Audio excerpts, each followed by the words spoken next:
Hi friends, ഞാൻ ഇന്നിവിടെ ഒരു ചിത്രം വരയ്ക്കുകയാണ്. നിങ്ങൾക്കൊക്കെ ഏറെ ഇഷ്ടപ്പെട്ട പൂക്കളം. അത് എത്രത്തോളം സക്സസ് ആവുമെന്നൊന്നും എനിക്ക് അറിയില്ല. ഇതെൻ്റെ ഒരു എളിയ ശ്രമം മാത്രം.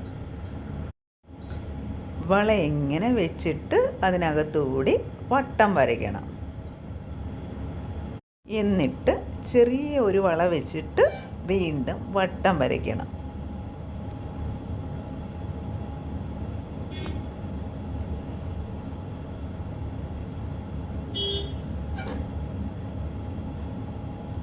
എന്നിട്ട് അതിനകത്തുകൂടെയും വട്ടം വരയ്ക്കണം.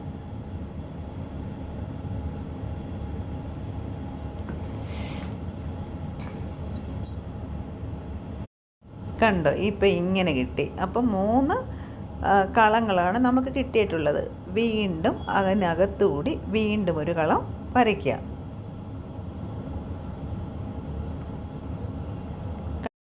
കളങ്ങളിൽ നമുക്ക് ഡിസൈനുകൾ കൊടുക്കാം. ആദ്യത്തെ ഡിസൈന് ഇങ്ങനെ വരയ്ക്കുക.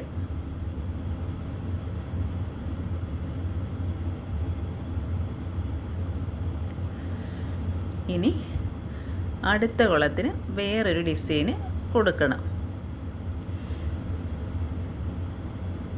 നമ്മൾ സാധാരണ പൂക്കളമൊക്കെ ഇടുമ്പോൾ അത്തത്തിന് നമ്മൾ ചെറിയ പൂക്കളമാണ് ഒരുക്കുന്നത്.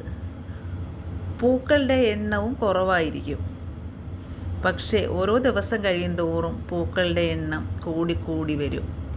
അങ്ങനെ തിരുവോണ ദിവസം ആകുമ്പോഴേക്കും വലിയ പൂക്കളമായിരിക്കും ഒരുക്കുക. അങ്ങനെ അടുത്ത ഡിസൈനും ഏതാണ്ട് റെഡി ആയിക്കൊണ്ടിരിക്കുകയാണ്.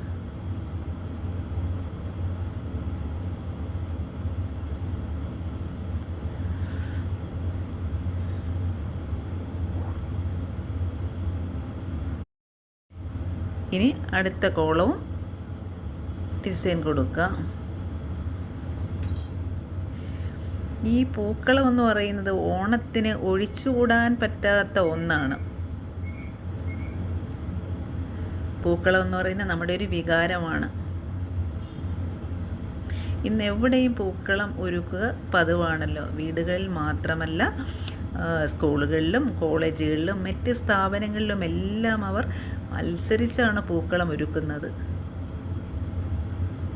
കണ്ടോ, എൻ്റെ പൂക്കളം ഏതാണ്ട് റെഡിയായി. ഇനി എനിക്കിതിന് കളർ കൊടുക്കണം.